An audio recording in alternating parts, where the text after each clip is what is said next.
그때의 천국은 마치 등을 들고 신랑을 맞으러 나간 10처녀와 같다 하리니 그 중에 5은 미련하고 5은 슬기 있는 자라.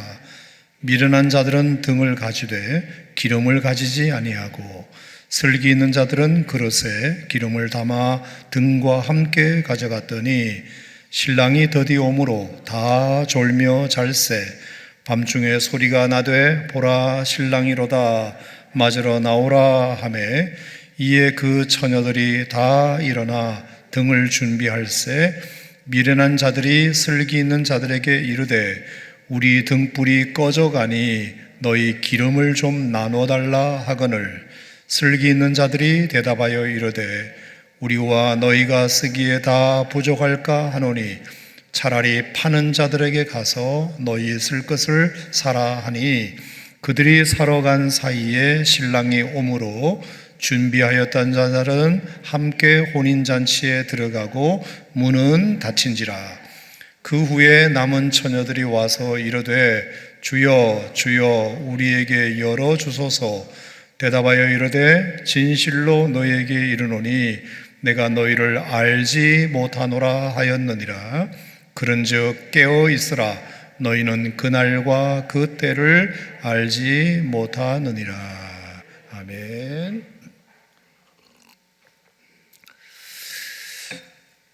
자, 오늘 말씀은 10처녀 비유 이야기고요. 여러분 잘 아시는 유명한 예수님의 재림에 대한 본문입니다. 이게 무슨 운명의 시츄에이션인지 모르겠지만 재림 설교를 하는 오늘이 10월 28일이에요. 오늘이 그렇죠? 지금으로부터 30년 전에 무슨 일이 우리나라에 있었는지 기억나세요? 정확하게 30년 전에, 그러니까 1992년이었네요 10월 28일 다미 선교회라고 있었어요. 네. 대한민국 전체가 아주 한바탕 소란을 일으켰던, 대한민국의 교회가 한바탕 소용돌이에 휘말렸던 그날이 바로 오늘 10월 28일입니다. 이장님이라는 사람이 다가올 미래를 준비하라, 다미, 그래서 다미 선교회를 만들어 가지고 우리 재림을 준비하자, 재림을 준비하자. 뭐 거기까지는 좋죠. 그 말이 틀린 말도 아니고 성경에 나오는 말이니까. 그런데 이제 한 걸음 더 나아가 가지고 성경의 여러 절기 또 날짜 이런 것들을 짜깁기 해가지고 1992년 10월 28일 24시로 날짜를 확정하는 바람에, 시간을 못 박아버리는 바람에 이제 그것을 믿는 사람들은 집 팔고 논 팔고 냉장고 팔고 그래서 거기에 올인해서 어디 가지도 않고 직장 다 내려놓고 학교 그만두고 사업 다 접고 뭐 그렇게 했던 그런 일이 있었습니다. 제가 부교육자로 있었던 1992년도 제가 서울의 성일침례교회에 있을 때 여전도 회장님이 여기 빠졌어요. 너무 안타까워요. 그분은 저희 결혼할 때 목림방 가구 아세요? 목림방 가구. 저희 목림방 가구에서 신혼살림을 이제 저희가 좀 농하고 경대하고 뭐 이런 거 구입했거든요. 그분이 농림방 가구를 하고 있어가지고 교회 전도사님이 부교육자가 이제 결혼한다고 싸게 해주셨어요. 100만 원에 그 모든 걸 다 해주셨거든요. 그래서 너무 감사하고 개인적으로 참 고마운 그런 집사님인데 어느 순간부터 제가 이렇게 그분 기도하는 모습이 조금 거슬리기 시작했어요. 저 뒤에 앉으셔가지고 철야기도 같은 거 할 때 이제 앞에서 통성기도 같은 걸 인도하면 이제 앞을 바라보고 손을 들고 막 대부분 다 기도하시는데 그분은 뒤돌아 해서 기도하시더라고요. 뒤를 돌아서. 물론 이제 이런 의자가 아니고 바닥이었는데 지하 기도실에서 할 때 다 앞을 보고 이렇게 기도하는데 그분은 기도를 시작하면 뒤를 확 돌아버려요. 그리고 저쪽 뒤를 보고 막 기도를 하시더라고. 그래서 기도에 좀 방해를 받지 않으려고 그러시나 이런 생각을 하고 대수롭지 않게 넘겼는데, 어느 날 제가 들으니까 다민 선교에 이제 빠져가지고 교회 이제 한두 번 안 나오기 시작하시더니 거기 이제 올인을 하셨다. 그래서 저는 너무 안타깝고, 목림방 가구를 100만 원에 싸게 신혼살림도 해주셨던 분이기 때문에 너무 안타까워가지고 1992년 10월 28일이 수요일이었습니다. 수요일. 그래서 10월 25일 주일날 예배 끝나고 다른 부교육자 한 분과 함께 그 집을 찾아갔어요. 너무 안타까워서 담임 목사님이 그런 말을 부탁을 하셨는가 안 하는가 기억은 안 나는데, 하여튼 이제 다른 전사님하고 저하고 둘이서 너무 이제 그분을 설득해 보려고, 그래서 10월 28일을 사흘 앞두고 이제 찾아갔어요, 그 집에. 그러니까 이미 다 살림이 많이 정리가 되어 있고, 그리고 이제 흰 옷을 딱 입고 이제 그러시면서 여기 왜 왔냐고 그러더라고요. 그래서 집사님, 하여튼 약속 한 가지 받으려고 왔습니다. 만약에 10월 28일 예수님이 안 오시면 다음 주 교회 제가 데리러 오겠습니다. 그랬어요. 그럴 리가 없대요. 그럴 리가 없으니까 올 필요도 없을 거라고. 그래도 만에 하나 안 오실 수 있잖아요. 안 올 리가 없대. 그러면 다음 주일날 제가 봉고차 가지고 집사님 모시러 올 테니까 그것만이라도 약속해 주세요. 거기다가 이장님이 어쩌고 저쩌고 해봐야 들리지도 않을 테니까 하여간 안 오시면 다음 주 모시러 옵니다. 제가 그렇게 하고 28일날 이제 그런 사건이 있은 다음에 주일날 아침에 일찍 갔어요. 근데 집이 아무도 없어요. 이미 창피해서 그랬는지 어쨌는지 이제 없더라고요. 한참 뒤에 제 기억에 어쨌든 설득하고 해가지고 교회 잠깐 나오시긴 하셨는데 결국은 적응을 못 하시고 다른 데로 이제 가셨습니다. 오늘이 10월 28일이라 갑자기 그분이 생각이 나서 하여간 그 일로 인해서 한국 교회에 여러 가지 부정적인 영향이 많이 있었습니다. 첫 번째는 한국 교회의 신뢰도가 믿지 않는 사람들로부터 굉장히 추락을 당했습니다. 이상한 집단으로 내몰리는, 우리가 코로나 3년을 겪으면서 초반기에 마치 교회가 코로나를 이렇게 번식시키고 전염시키는 집단인 것처럼 매도되었듯이, 그때 다미 선교회 사건으로 어디 교회 다닌다는 말조차도 못하고 그랬던 기억이 있어요. 한국 교회의 신뢰도를 아주 추락시킨 사건이 되었고요. 그거보다 더 큰 문제는 한동안 예수님의 재림을 강조를 못했습니다. 그 사건 때문에. 그러니까 재림 얘기만 하면 당신도 다미 선교회냐고 이렇게 오해를 받을 수 있으니까 성경의 가장 중요하고 핵심적인 교리가 재림임에도 불구하고 그 사건이 한국교회에 한번 휘몰아치는 바람에 어느 목사님도 어느 교육자도 재림에 대해서 함부로 말을 못하는 그런 부작용이 이제 생기게 되었습니다. 그러면서 오히려 그때부터 한국교회가 굉장히 현실적이 되어버리는 그런 계기가 되기도 했다. 그런 생각이 듭니다. 자, 그래서 오늘도 제가 성경에 있는 이 재림에 대한 이야기를 제가 오늘 여러분에게 드리게 됐는데, 물론 우리가 이 땅을 살면서 예수님의 재림을 늘 1분 1초도 놓치지 않고 그렇게 생각할 수는 없습니다. 당연하죠. 자나깨나 예수님 재림만 생각하고 인류의 종말만 생각하고 아무것도 안 하고 그렇게 사는 것도 그건 이상한 겁니다.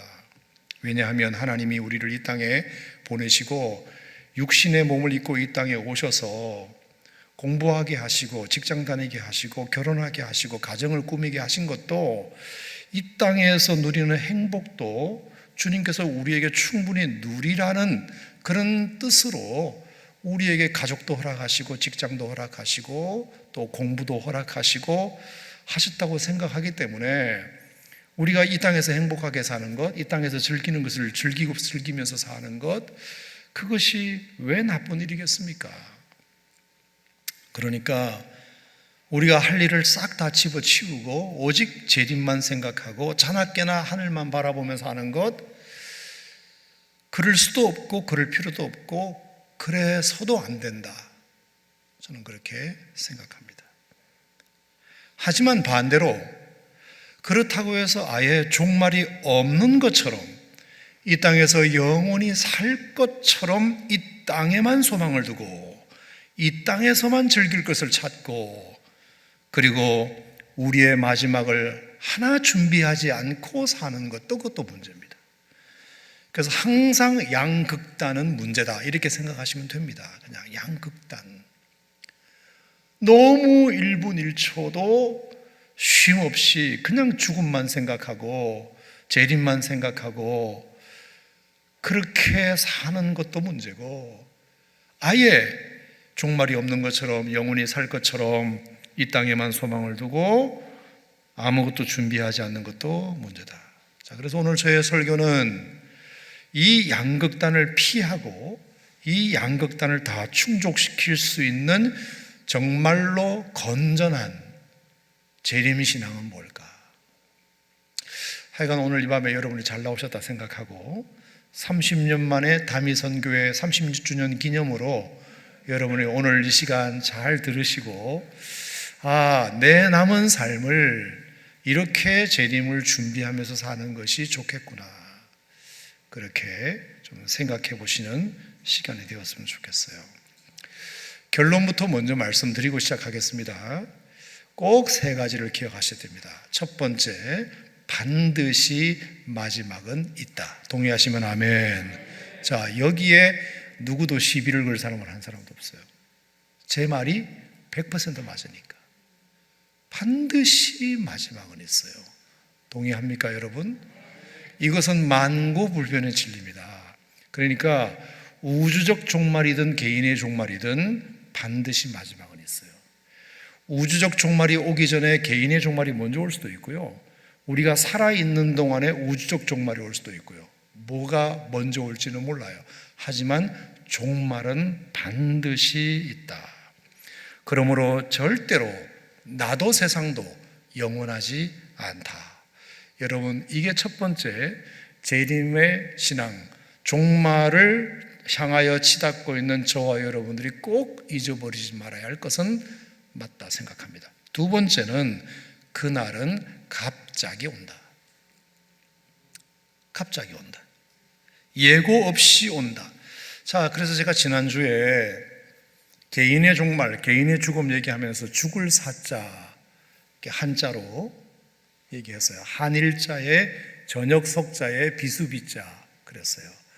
어느 날 저녁에 비수가 날아와서 내 심장을 찌르는 것이 그게 죽음이다. 퇴근 잘 하고 저녁 식사 잘 차려 먹고 소파에 앉아서 TV 8시 뉴스를 보고 있는데 열려있는 베란다 창문을 향하여 그냥 갑자기 화살 하나가 날아와서 내 심장을 찌르는 그날, 그것이 죽음이다. 언제 어떻게 예고 없을 때 찾아올 수 있다. 반드시 마지막은 있다는 것을 여러분이 전제하셨다면 그날과 그 시는 아무도 모르고 예고 없이 찾아올 수 있다는 것을 우리가 기억해야 합니다. 예수님의 재림도 성경 어디에도 보면 공이 쓰여져 있는 제목이 뭐냐? 그날과 그 시는 아무도 모른다. 자, 오늘 본문 말씀에도 13절 너희는 그날과 그때를 알지 못한다. 데살로니가에 보면 도적같이 온다 그렇게 말씀하셨어요. 도적이 여러분 예고하고 오늘 밤에 갈 거니까 준비해, 그런 도적은 없어요. 그러니까 반드시 우주적 종말이든 개인의 종말이든 갑자기 예고 없이 아버지가 하늘에서 결정하시면 그날이 곧 재림의 날이고 인류 종말의 날이고 아버지가 오라 하시면 그날이 내가 이 땅을 떠나는 날입니다. 아버지가, 생명의 주인이신 아버지가 이제 그만하면 가야 되는 겁니다. 개인의 종말이든 우주적 종말이든 반드시 있고 그날과 그 시는 아무도 모른다. 이게 두 번째 기억하셔야 될 거고요. 세 번째, 그러므로 미리 준비해야 한다. 예고가 없기 때문에 미리 준비해 놓지 않고 그때 가서 하지 뭐, 그러면 이미 늦다. 미리 지금 시간이 있을 때, 기회가 있을 때 해야 한다. 닥쳐서 하면 늦다. 그럴 기회도 없다. 자, 여러분, 세 가지 너무나 평범하지만 꼭 기억하세요. 첫 번째, 반드시 마지막은 있다. 두 번째, 갑자기 그날은 온다. 세 번째, 그러므로 미리 준비해야 한다. 자, 이 세 가지 동의하시면 아멘 하시기 바랍니다. 자, 그러면 우리가 미리 준비하는 것이 재림신앙인데 어떻게 하는 것이 준비하는 거냐? 오늘 본문은 우리에게 정확하게 두 가지를 말씀해 주세요. 첫 번째는 기름을 준비하는 것이고요. 두 번째는 깨어 있는 것이에요. 자, 오늘 기름 준비 안 해가지고 참으로 후회 막심한 5 처녀에 대한 이야기가 나와요. 등은 준비했는데 기름을 준비하지 않았다. 자, 그러니까 우리가 마지막 종말 사건을 우리가 꼭 기억하고 그것을 미리 준비한다면 반드시 우리에게는 기름이 필요하다. 따라합시다. 기름이 필요하다. 자, 두 번째는 깨어 있어야 된다. 깨어 있어. 그래서 13절 말씀에 깨어 있어라. 깨어 있어라. 따라합시다. 기름 준비하자. 깨어 있자. 자, 그럼 오늘 설교의 주제는 무엇이 기름 준비하는 거고 어떻게 하는 것이 깨어 있는 거냐, 이거 설명하면 되겠죠. 자, 첫 번째, 기름 준비한다는 게 이게 무슨 말이냐, 이게. 여러분, 자동차도 말입니다. 아무리 람보르기니 이런 차를 여러분이 10억짜리, 20억짜리를 샀다 하더라도 그 차가 굴러가려면 뭐가 있어야 된다? 기름이 있어야죠. 기름이 없으면 말짱도롱무입니다. 그거 어디다 쓰겠습니까?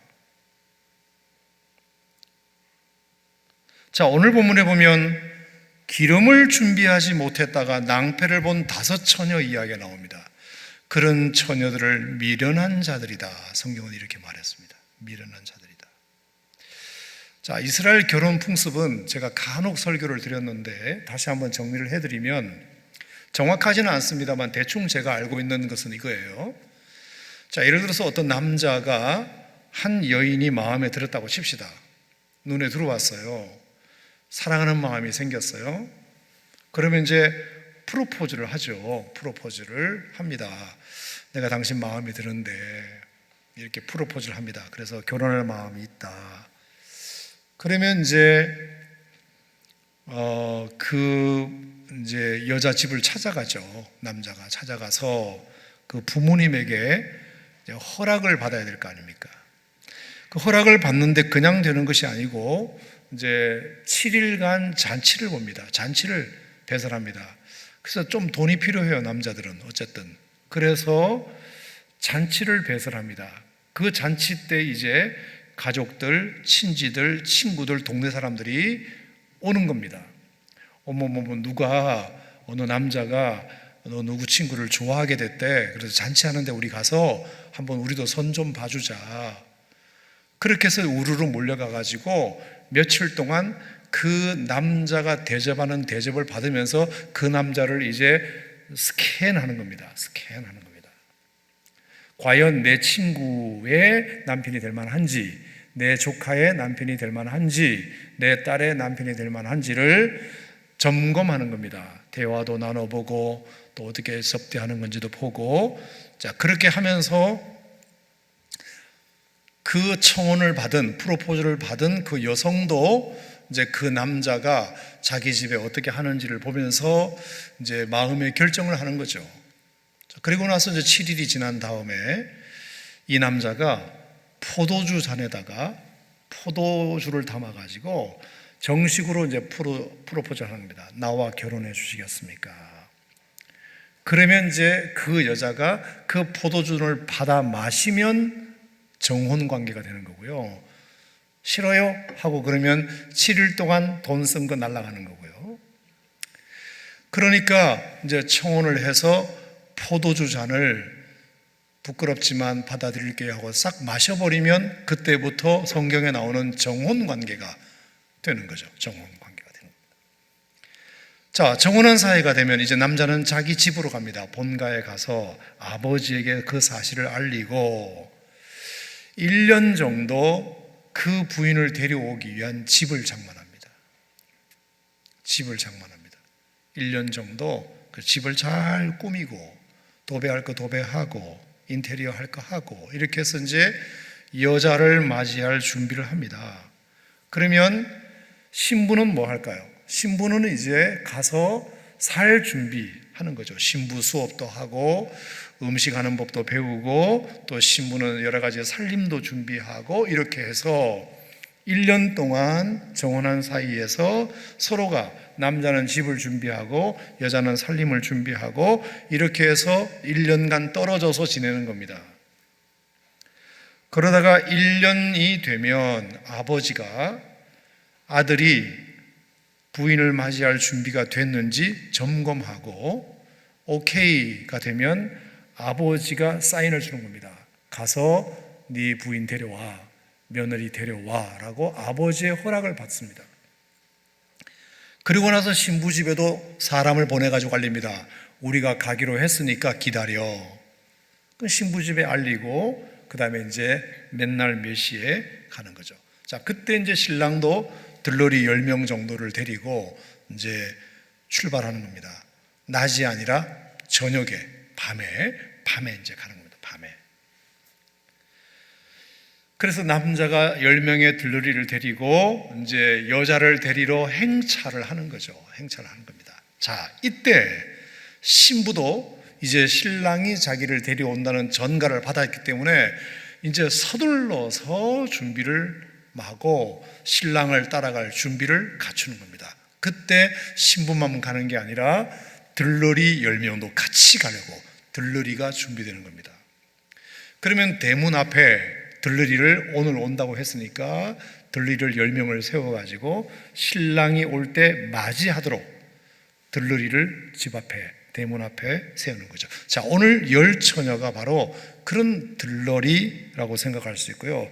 자, 이 들러리라는 말이 우리말이긴 하지만 이게 굉장히 그 당시에는 명예로운 선택을 받았다고 생각하고요. 그 다음에 신랑이 10명의 들러리를 데리고 오기 때문에 신부 측에서도 10명의 들러리를 세워야 이게 짝이 맞고 아구가 맞아요.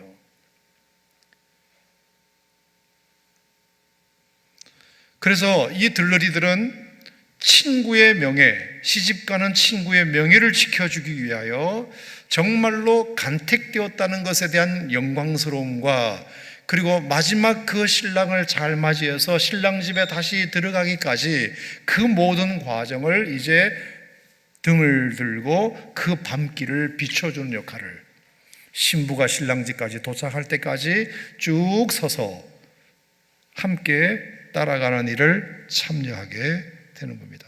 자, 그러면 당연히 등과 기름을 넉넉히 준비를 해야죠.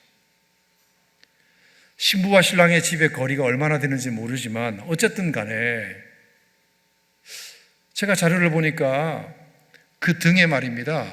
15분에 한 번씩은 기름을 채워줘야 된다 그러더라고요. 15분에 한 번씩은. 그러니까 15분이면 금방금방 돌아오잖아요. 그러니까 기름을 항상 준비를 해서 불이 꺼질 것 같으면 또 기름 넣고 그럴 준비를 완벽하게 하고 있어야 되는데 오늘 보니까 신랑이 조금 더디 온 모양입니다. 더디 왔다. 신랑이 더디 왔다. 예상한 시간보다 조금 늦게 왔습니다. 처음에는 그래서 기름이 이 정도면 되겠지라고 생각하고, 예를 들어서 8시에 오면 8시에 맞이하고 준비해서 9시에 출발해도 거기에 11시쯤 도착할 거야. 그러면 3시간 정도 불 때면 되니까 기름이 이 정도면 되겠지라고 생각했겠죠. 근데 그래서 7시부터 불 켜놓고 기다리고 있었는데 신랑이 예를 들어서 10시에 왔다고 칩시다. 그러면 예상한 것보다 기름이 많이 소비되어서 준비한 기름을 다 써버리는 수가 있단 말이에요. 근데 슬기로운 처녀는 언제 올지 모르기 때문에 그것까지 예상해서 기름을 넉넉히 준비했다고 한다면, 미련한 처녀는 자기 생각에 따라서 신랑이 이때쯤 올 거야 라고 생각하고 이 정도 기름이면 되겠지 생각하고 요만큼 준비를 한 것 같습니다.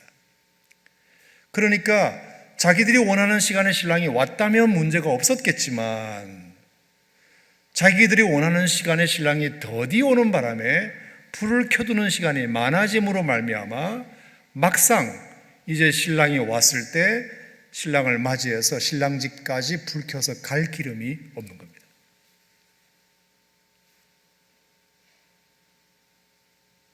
왜 제가 이렇게 말씀을 드리냐면은 8절에 보니까 미련한 자들이 슬기 있는 자들에게 이르되 우리 등불이 꺼져가니, 이런 표현이 나오거든요. 그러니까 아예 기름을 준비 안 한 건 아니에요. 기름을 준비했는데 꺼져가니 적게 준비한 겁니다. 적게.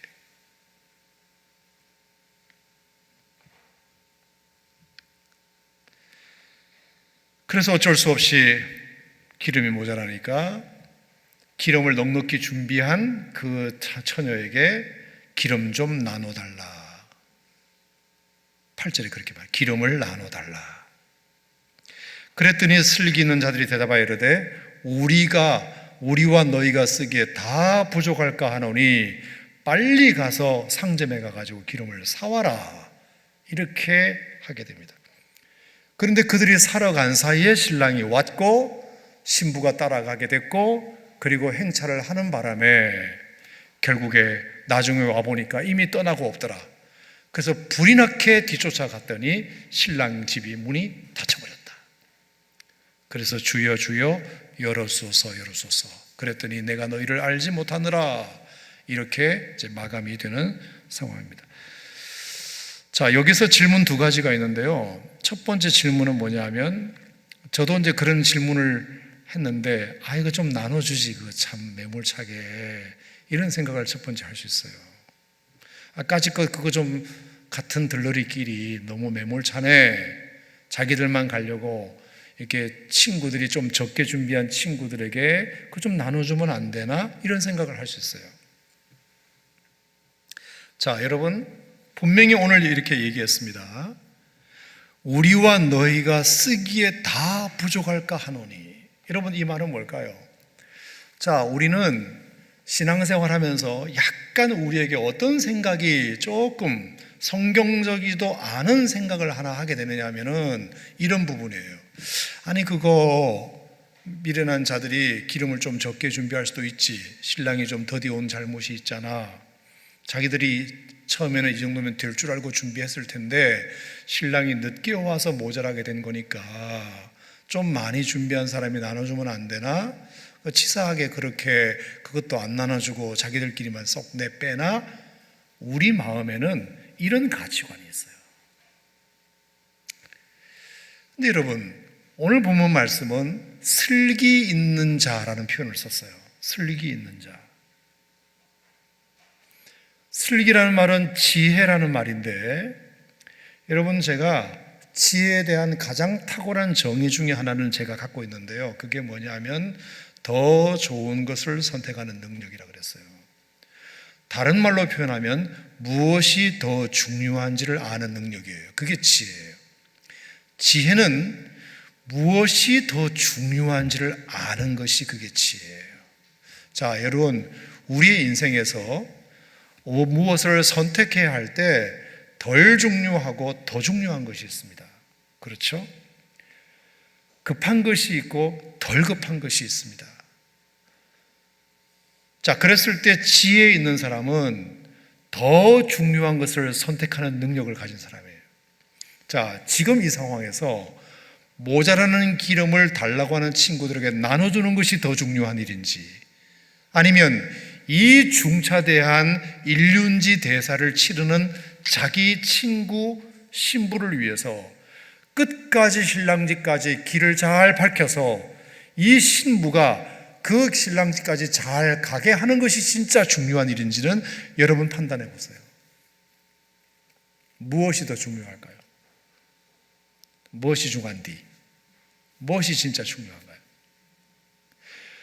우리가 충분히 다른 상황이라면 얼마든지 우리가 나눠줄 수 있지만, 지금은 그것보다 끝까지 불을 잘 밝혀서 자기 신부가 신랑집까지 무사히 잘 가는 것이 가장 중요한 일이에요. 그래서 나눠줄 수가 없어요. 나눠줘도 안 돼요. 괜히 나눠주면, 있는 것까지 나누다 보면 결국에 신부가 신랑집까지 가지도 못해요. 그건 결혼을 망쳐버리는 겁니다.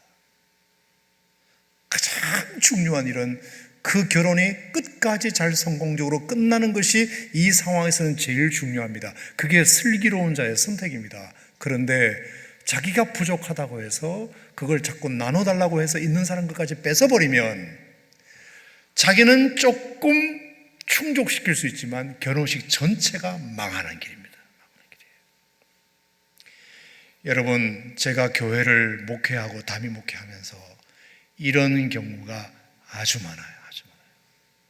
한두 분의 어떤 요구를 들어주다가 전체에 정말 중요한 흐름이 있는데 그것을 놓칠 수 없는 경우가 참 많이 있어요. 그래서 그분들에게는 정말 죄송한 일이 가끔씩 생겨요.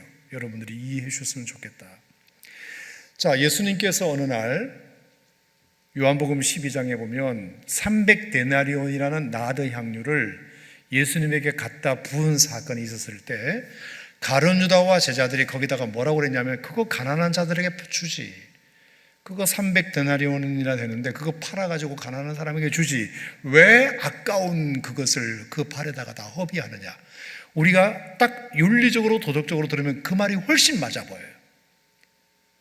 아니면 예수님의 발에 그까지 나드 향유 조금만 부으면 되지, 붓는다 하더라도 왜 300데나리온이나 되는 엄청난 비싼 향유를 예수님의 그 발에 다 갖다 붓느냐. 그게 훨씬 어리석은 행동처럼 보이고 가룟 유다의 말이 훨씬 지혜로운 것처럼 보여요.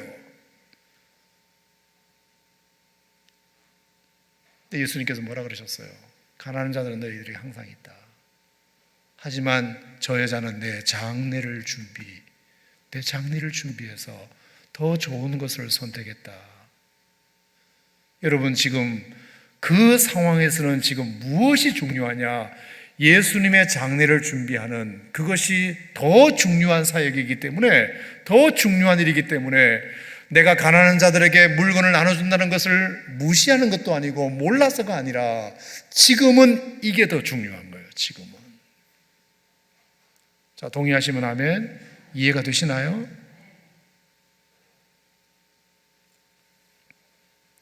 성경을 윤리적으로 단순하게 보면 이해 안 되는 것이 한두 개가 아닙니다.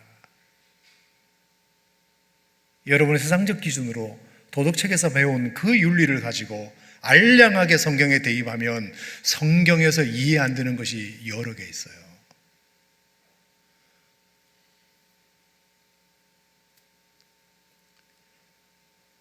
우리가 성경은 성경적 눈으로 봐야 됩니다.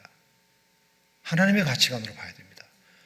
하나님께서 오늘 이 시간에 무엇을 원하시는지, 어떤 뜻이 정말 하나님의 뜻인지를 봐야지, 그렇지 않으면 이상하게 성경을 해석하고 이상하게 성경을 적용하는 수가 있어요.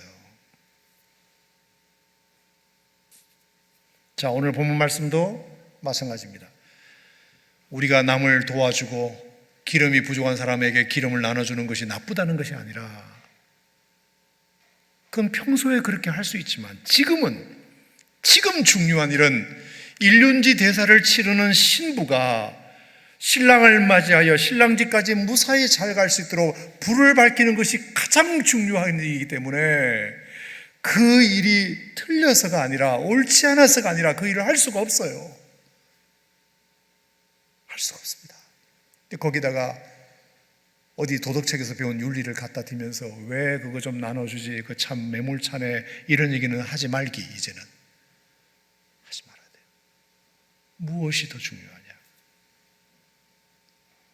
자, 두 번째는 마지막 본문에 보면 늦게 이제 기름을 구해 와가지고 와보니까 이미 떠나고 없네. 그래서 너무 급한 마음에 신랑집까지 막 뒤쫓아왔더니 문이 딱 닫혀버렸어요. 그래서 녹화하면서 열어주소서 했을 때 안 열어줬어요. 딱 닫아버렸어요. 그거 좀 열어주지, 그 치사하게, 이렇게 말할 수 있어요. 항상 우리가 성경을 해석하는 관점이 언제부터인가 성경이 지금 무엇을 의미하고 무엇을 가르치는가를 생각하지 않고 자기 입장에서 그거 좀 나눠주지 치사하게, 그거 좀 열어주지 치사하게, 이렇게 성경을 해석하면 성경에 건질 것이 몇 개나 있겠습니까?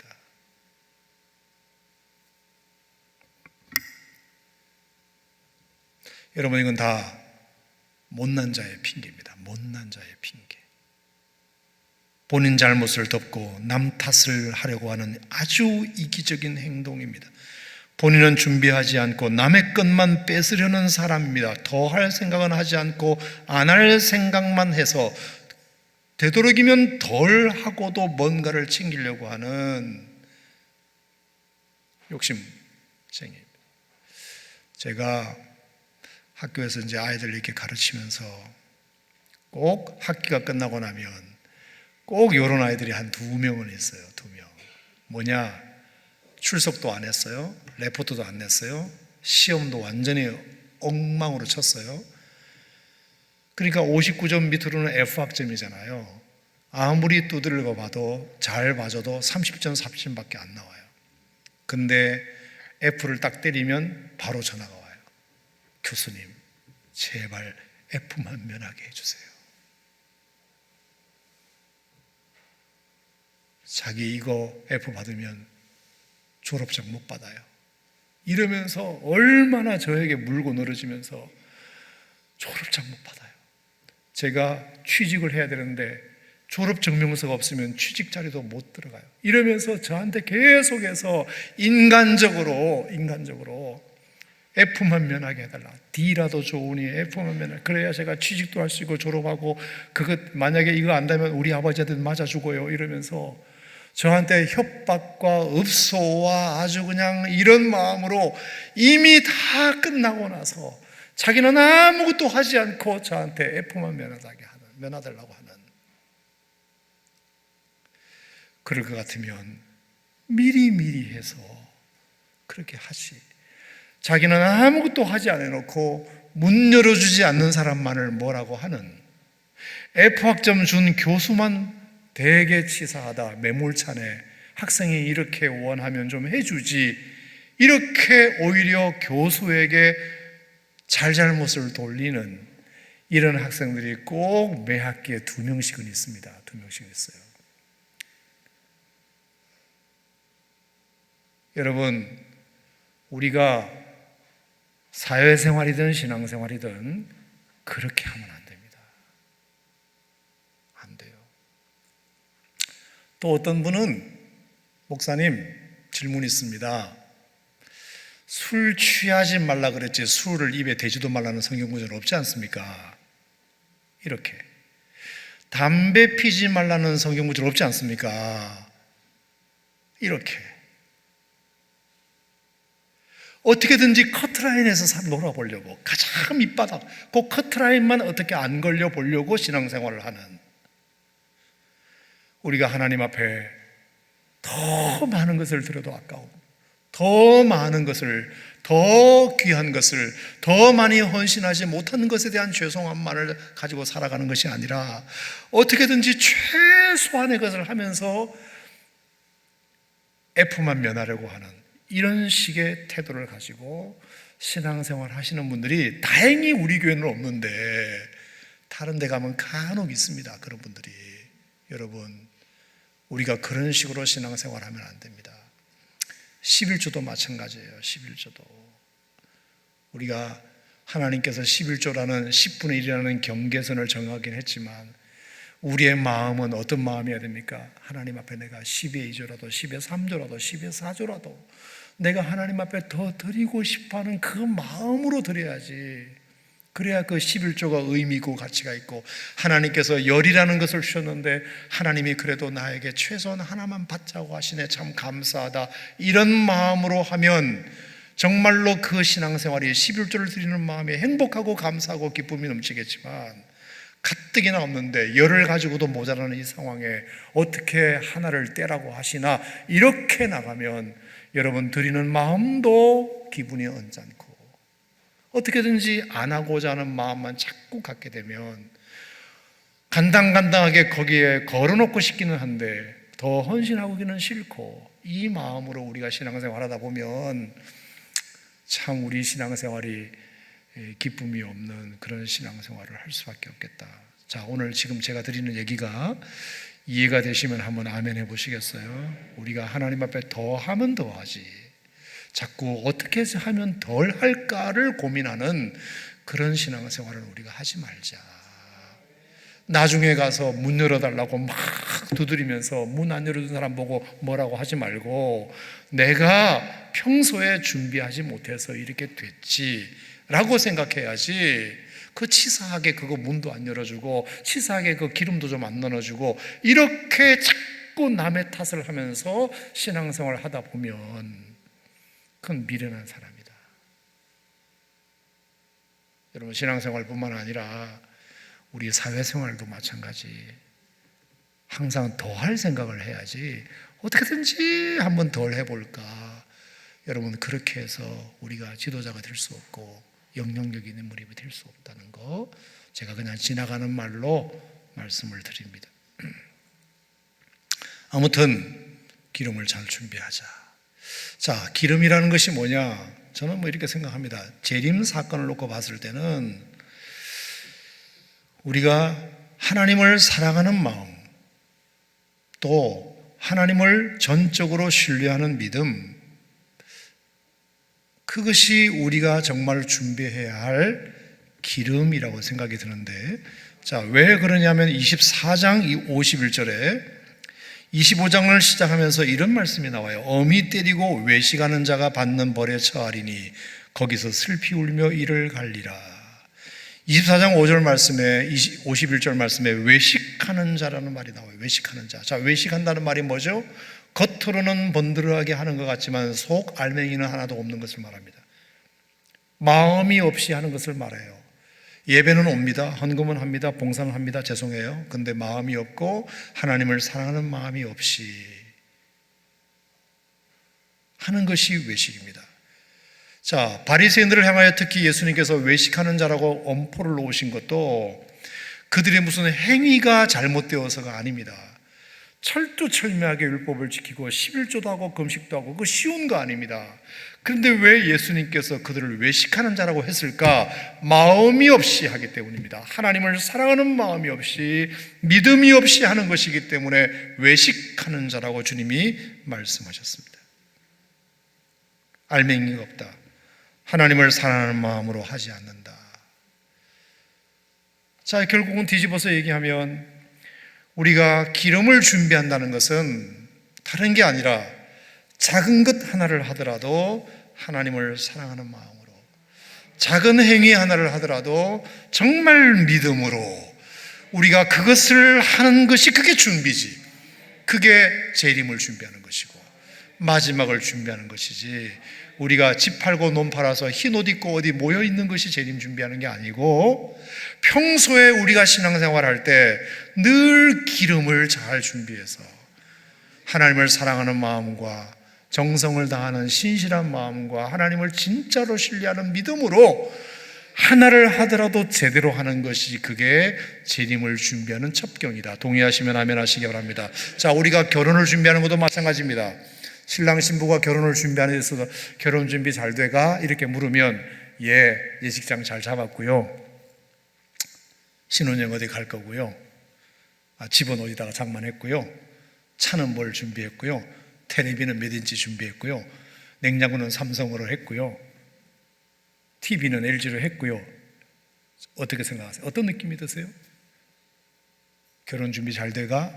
물론 그것도 내가 묻는 거지만 진짜 결혼 준비가 그게 전부인가요? 테레비 삼성이면 어떻고 LG면 어때요? 침대가 S침대고 대진침대면 어때요? 냉장고가 문 2짝짜리인지 1짝짜리인지 그것이 뭐가 중요해요? 정말 평생을 살아갈 동반자가 결혼을 준비하는 데서 진짜 준비는 따로 있잖아요. 제가 말씀드리지 않겠지만 있잖아요. 정말 준비할 것이 있잖아요. 평생을 그 사람과 함께 살아가려면 무엇을 정말로 준비해야 되는지. 우리가 신앙생활을 앞에서 언급한 집 준비하고 차 준비하고 텔레비 준비하는 것이 그것이 우리 신앙생활의 전부인가? 아니잖아요. 그것보다 하나님을 진짜로 사랑하는 그 마음, 하나를 하더라도 정성을 다해서 내 마음을 들여서 믿음의 고백으로 예배를 드리고 신앙생활하고 헌금하고 섬기고 봉사하는 그 마음, 그 마음이 정말로 중요한 것 아닙니까?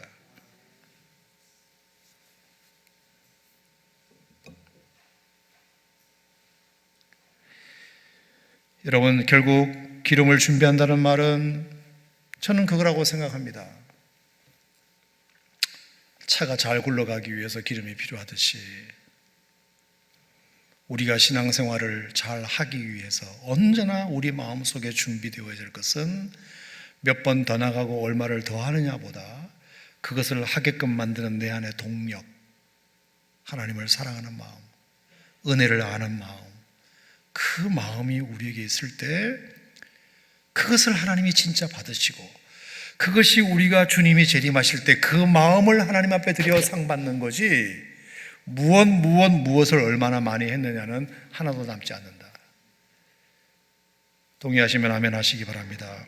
우리가 그래서 절대로 착각하지 말자. 야고보서 1장 26절에 누구든지 스스로 경건하다 스스로 생각하다면 그 사람의 경건은 헛것일 수 있다. 갈라디아서 6장 3절에 보면 만일 누가 아무것도 되지 못하고 된 줄로 생각하면 스스로 자기를 속이는 것이다. 아직도 많이 부족한데 스스로 다 된 줄로 생각하면 그것은 자신을 속이는 것이다. 심지어 고린도후서 3장 5절에 보면 무엇이든지 스스로 만족하지 마라. 우리의 만족은 오직 하나님으로부터 나느니라. 자, 우리의 신앙생활을 정말 잘하고 있느냐는 그건 내가 판단하는 것이 아니라 하나님이 판단하시는 것이다. 하나님이 우리의 신앙생활을 잘 하고 있는지 판단하는 근거가 뭐겠습니까? 외식하는 것이겠습니까? 보이는 것이겠습니까? 업적을 많이 쌓은 것이겠습니까? No, 그렇지 않습니다. 얼마나 작은 것 하느라도 오늘 신실하게 하나님 앞에 찬양드리고 예배드리고 내 마음을 다하여 주님을 섬기고 있느냐, 그 마음을 보시는 거지, 우리가 겉으로 무엇을 많이 하는 것이 그것이 하나님이 기뻐하시는 것이 아니다. 결국 우리가 기름을 준비한다는 것은 바로 그것을 의미하는 것입니다. 사랑하는 성도 여러분, 주님이 당장 오늘 밤에 우리에게 오신다 하셨을 때 어머머머 내가 하나님 앞에 많은 것을 드리지 못했는데 이것이 중요한 것이 아니라 오늘 이 밤에 여러분이 하나님 앞에 예배드리는 이 마음 하나라도 정말로 신실한 마음으로, 겸손한 마음으로, 하나님의 은혜를 아는 마음으로 주님을 섬기고 예배한다면 그 마음을 하나님이 기뻐 받으시고 하나님께 여러분들의 상주는 근거로 삼으실 줄로 믿으시기 바랍니다. 자, 두 번째, 깨어있으라. 따라합시다. 깨어있으라. 자, 이 깨어있으라는 말이 마지막을 준비하는 또 하나의 방법인데요. 자, 그러면 깨어있으라는 말이 뭐냐? 이게 뭐냐? 자지도 말고 직장도 다니지 말고 공부하지도 말고 매 순간 죽음만 생각해라. 매 순간 천국만 생각해라. 매 순간 천국만 바라봐라. 놀지도 말아라. 즐기지도 말아라. 먹지도 말아라. 늘 긴장하고 늘 초조하게 살아라. 그게 깨어있는 것일까? 성경에 너무 다양스러운 구절을 제가 하나 찾았어요. 자, 오늘 본문 말씀에 깨어있으라고 13절에 되어 있지만, 자, 과연 슬기로운 다섯 처녀도 깨어있었는지를 보겠습니다. 자, 5절 말씀 같이 읽어볼까요? 5절 시작. 신랑이 더디옴으로 다 졸며 잘세. 자, 이게 무슨 말일까요? 어리석은 어리석은 처녀들만 졸았나요? 슬기로운 다섯 처녀도 졸았나요? 대답해 보세요. 다 졸며 잘세. 슬기로운 다섯 처녀도 같이 잤어요. 하고 같이 잤어요. 저는 깨어있다는 말을 졸지 않고 그냥 눈에 불을 켜고 여기다가 와로밭이 껴가지고 이렇게 있는 것이 깨어있는 거구나 생각했어요. 오늘 본문 말씀에 그게 아니에요. 잘 수 있다. 피곤하면 잘 수 있지. 분명히 성경에 모순되는 말처럼 보이는 이 두 구절이 한 패러그래프에 있는 이유가 뭘까요? 깨어있는다는 것은 자지 말라는 뜻이 아니구나. 깨어있으라는 말은 육체를 이기지 못하고 육체를 위해서 살지 말라는 뜻이 아니구나. 우리는 성경을 너무 영적으로만 생각해서 졸지도 말고 자지도 말고 먹지도 말고 놀지도 말고 공부도 하지도 말고 직장도 다니지 말고 오로지 주님만 바라보며 그냥 매일 철야하고 매일 예배만 드리란 뜻이구나. 성경은 절대로 우리에게 그런 가르침을 주시지 않습니다. 다 졸며 잘세. 잘 수 있어요. 피곤하면 쉴 수 있고 마음이 답답하면 여행도 갈 수 있고 자신의 육체를 위해서 무언가를 투자하는 것, 헬스장도 다녀서 몸 만들고 그게 뭐가 나빠요? 근데 우리가 재림신앙을 잘못 생각하면 헬스장 가서 다이어트하고 몸 만들고 이런 것을 죄악시하게 되는데 아닙니다. 얼마든지 몸 관리하세요. 필라테스 다니시고 하세요. 다 졸며 잘세. 누구든지 다 할 수 있다. 그것이 깨어있음이 관련이 있는 것이 아니다. 자, 그러면 정말로 깨어있다는 말은 뭐냐? 이 모순되는 말의 진정한 뜻은 뭐냐 하면은 우리가 때로 육체를 이기지 못하고 육체의 필요를 우리가 채워서 살 수 있지만 슬기로운 처녀도 육체의 피곤함을 이기지 못하고 함께 미련한 자와 같이 잠들 수 있지만 그래서 우리도 일상을 다른 사람들과 똑같이 살고 있지만 어떤 날, 어떤 시에 하나님의 특별한 부르심이 있을 때 핑계하지 않고 곧장 달려갈 수 있는 사람이 깨어있는 사람이고 하지만 그 일상에 너무 심취해 있다 보니까 하늘에서 음성이 들림에도 불구하고 달려가지 못하는 사람은 깨어있지 않는 사람이고 내가 일상을 살고 있더라도 언제든지 하나님의 부르심이 있을 때는 이걸 그냥 과감하게 접고 하나님의 부르심에 내가 기꺼이 반응하는 것이 깨어있는 것입니다. 자, 예를 들어서 1967년도에 이스라엘의 6.1 전쟁이 있었습니다. 아시죠? 이스라엘과 시리아, 이집트 그리고 요르단 연합군이 전쟁을 했는데 세계 전쟁사에 유례없는 6일 만에 이스라엘이 대성을 거두게 됩니다. 자, 그때 전쟁이 일어났을 때 알려진 바에 의하면 미국에서 유학하고 있는 이스라엘 유학생들이 자기 나라가 전쟁이 일어났다는 소식을 듣고 하버드나 예일이나 보스턴이나 이런 데서 유명한 데서 공부하는 학생들이 강의실을 뛰쳐나와서 바로 이스라엘로 향하는 비행기를 끊었다고 합니다. 비행기를 끊었대요.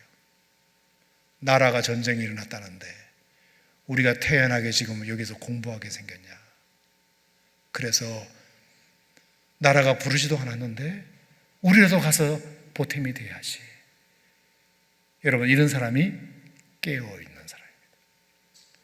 늘 전쟁 준비만 하라는 것이 아니라 공부할 수도 있고 사업할 수도 있고 직장 다닐 수도 있고 애 키울 수 있지만 언제든지 나라가 위기에 처했을 때 국가가 부를 때 그것을 한순간에 놓고 내가 그 일에 뛰어들 수 있는 사람은 깨어있는 사람이고 국가가 부르는데도 나라가 위기에 처했는데도 나 몰라라 하는 사람은 그건 병든 사람이다. 죽어 있는 사람이다. 우리가 재림을 그렇게 준비하는 겁니다. 자, 한국 전쟁이 일어났을 때도 마찬가지입니다. 우리나라가 한국 전쟁이 일어났을 때 말입니다. 제외 국민들도 많이 참전했습니다.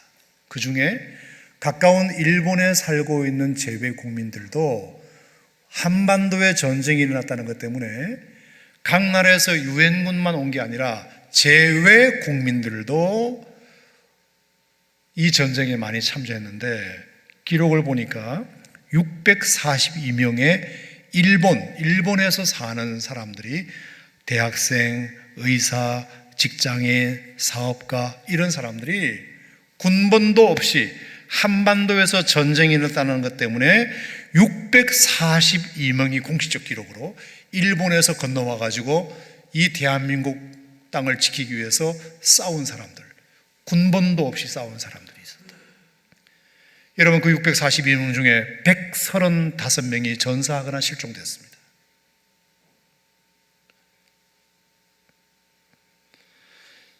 나중에 중공군이 참전하자, 교착 상태의 전쟁이 돌아가자, 그래서 이 유엔군 사령부에서 일본에서 건너온 재외 동포들은 일본으로 돌아가라 그랬습니다.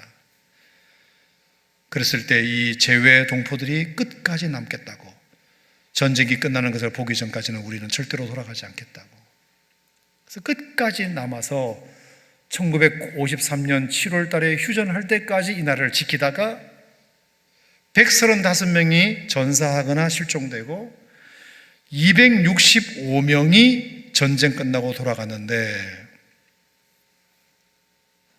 242명은 말입니다, 너무 급하게 빠져나오느라고 일본에서 무단 출국자로 낙인을 찍어가지고 일본에서 안 받아줬답니다. 이제 전쟁 끝나고 돌아가려고 하니까 무단 출국자로 낙인을 찍어가지고 일본에 돌아가지 못하고 그 242명이 굉장히 방황하는 세월을 보냈다고 저도 이번에 알았습니다. 여러분, 우리나라가 어떻게 이렇게 자유를 지킬 수 있었느냐? 이렇게 군번도 없이 그냥 일본 땅에서 그냥 남의 나라 불구경하듯이 그냥 우리나라에도 군사들이 있으니까, 그리고 세계 16개국에서 유엔군이 참전하니까 그 사람들이 지키겠지. 나는 군인도 아닌데 군번도 없는데 우리가 가서 싸우면 뭐 하겠어? 라고 생각할 수 있지만 가까운 일본 땅에 사는 대학생, 사업가, 직장인, 의사 이런 사람들이 나라도 하나 가서 우리나라를 지키는 데 보탬이 돼야지. 국가가 부를 때 달려와 가지고 이 나라를 지켰던 그 무명 용사들 덕분에 우리나라가 지금 이렇게 자유대한민국이 건재하고 있는 이유 중에 하나다. 자, 오늘 결론은 유학가지 말라는 뜻이 아닙니다. 사업하지 말라는 뜻이 아니에요. 공부할 수 있어요. 인생을 위해서 자기가 하고 싶은 비전을 꿈꾸기 위해서, 그리고 그 꿈을 실현하기 위해서 노력할 수 있습니다. 일상을 마음껏 살 수 있어요. 사업도 하고 공부도 하고 할 수 있어요. 근데 깨어있는 사람은 하나님께서 우리에게 특별한 소명을 주시고 부르실 때, 콜링하실 때 이거 아까워서 어떻게 해요? 나 바빠요. 나 장가 가야 하고 나 손도 사야 되고 내가 농가밭에 할 일도 많아. 나는 갈 수 없어가 아니라 주님이 부르시는 그 소명에 그냥 모든 것 다 접고 주님이 부르시는 그 소명에 내가 반응하는 사람은 깨어있는 사람이고, 내가 하고 있는 일이 너무 벌려놓은 것이 많아서 이거 어떻게 아깝게 두고 가느냐고 그거 붙들고 있는 사람은 깨어있는 사람이 아니라 그 사람을 진짜 잠든 사람이라고 말합니다.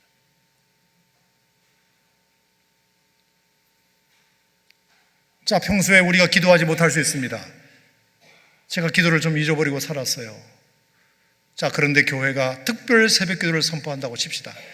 우리 여러분, 한 주간만이라도 우리가 새벽에 나와서 하나님 앞에 기도하는 시간을 가집시다. 그러면 평소에는 내가 그렇게 기도하지 못했다 하더라도 교회가 뭔가 기도의 분위기를 끌기 위해서 새벽 기도회를, 특별한 기도회를 선포했을 때는 그래, 내가 깨어있다는 것을 내가 하나님 앞에 보여드려야 할 절호의 기회구나 생각하고, 아무리 피곤하라도 하더라도 교회 기도 프로그램에 참여하는 사람은 깨어있는 사람이에요. 평소에는 내가 전도하지 못합니다. 내가 전도를 잘 못해요. 내가 1년 가도 2년 가도 10년 가도 내가 전도를 못한 것 같아.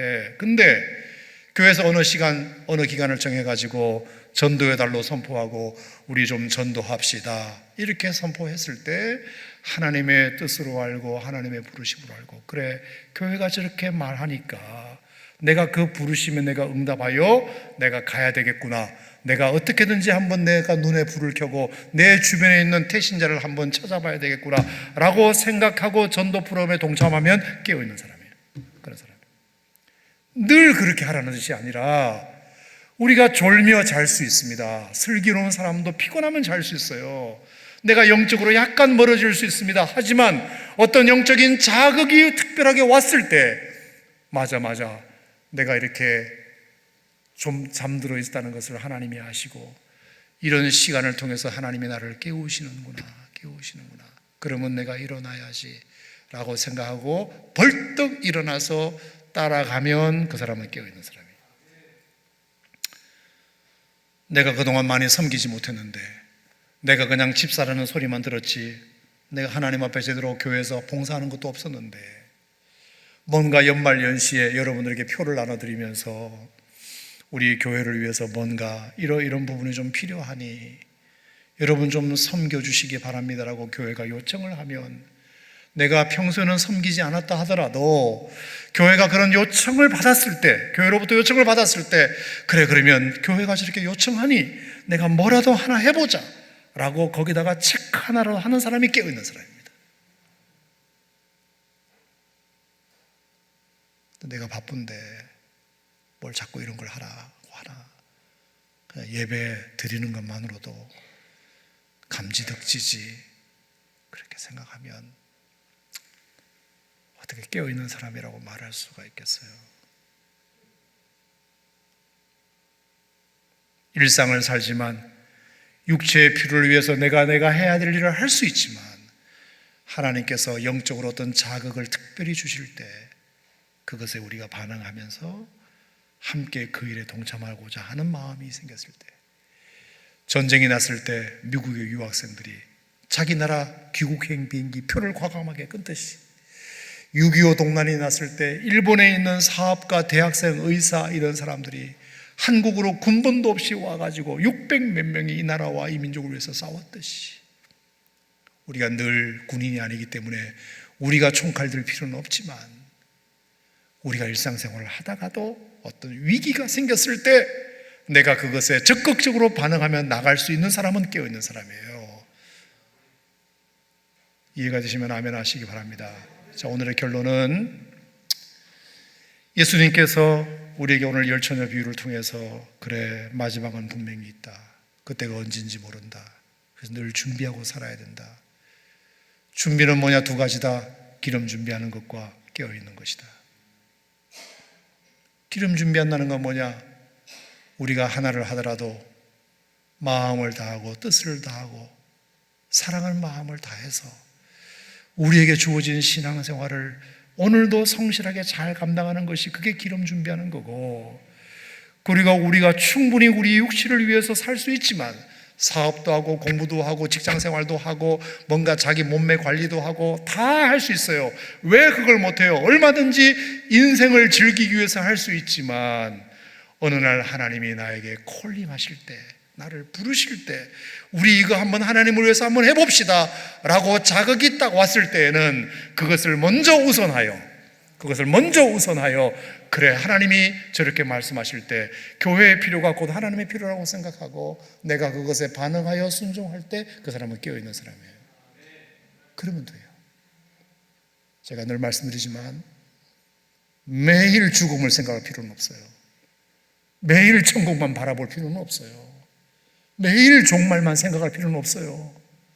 하지만 평소에 그렇게 살다가 주님이 뭔가 내 마음속에 어떤 영적인 도전을 주실 때 그 도전을 무시하지 말고, 내가 잠들어 있는 내 영혼을 주님이 깨우시는 기회로구나 생각하고 기도의 자리로, 섬김의 자리로, 예배의 자리로, 전도의 자리로 우리가 반응하며 나올 수 있다면 여러분들은 재림을 잘 준비하고 있는 성도님들이시다, 그렇게 생각하고 오늘 다미선교회 30주년 기념 설교를 이것으로 마치도록 하겠습니다.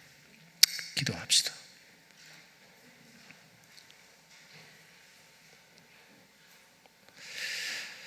하나님 아버지,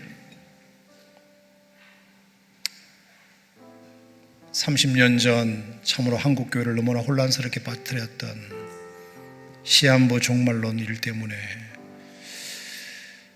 참 많이 한국교회가 신임을 잃고 또 너무 현세적이 되어버리고 재림의 얘기를 꺼내지도 못하는 그런 세월을 우리가 보냈는데, 성경 여러 군데에서 우리에게 가르치는 교훈은 반드시 예수님은 다시 오신다. 반드시 다시 오신다. 우리 인생에는 마지막이 있다. 개인의 종말이든 우주적 종말이든 반드시 있고 그때와 그 시는 아무도 모른다. 그러므로 미리미리 준비해야 한다. 이것이 재림신앙인 줄로 믿습니다. 그러려면 우리가 기름 준비해야 되고 깨어 있어야 되는데, 그것이 오늘 주님의 말씀이고 가르치시는데, 우리가 늘 작은 것 하나라도 외식하지 말고 겉으로만 하지 말고 마음을 다하고 뜻을 다하고 목숨을 다하여 하나님을 사랑하는 마음으로 우리에게 주어진 신앙생활을 잘 감당하는 저희들 되게 하여 주시옵소서. 그것이 기름을 준비한 자의 삶인 줄로 믿습니다.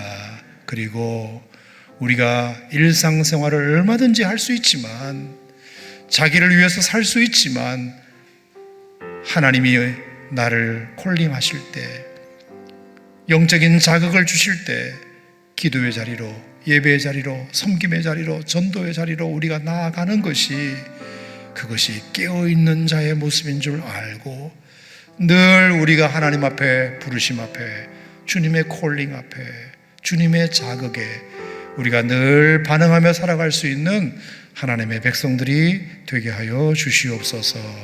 우리가 그래서 단 한 사람이라도 닫힌 문 앞에서 열어소서 이렇게 안타깝게 하는 들러리가 되지 않도록 늘 열린 문으로 하나님 앞에 들어가는 주의 백성들이 되게 하여 주시옵소서.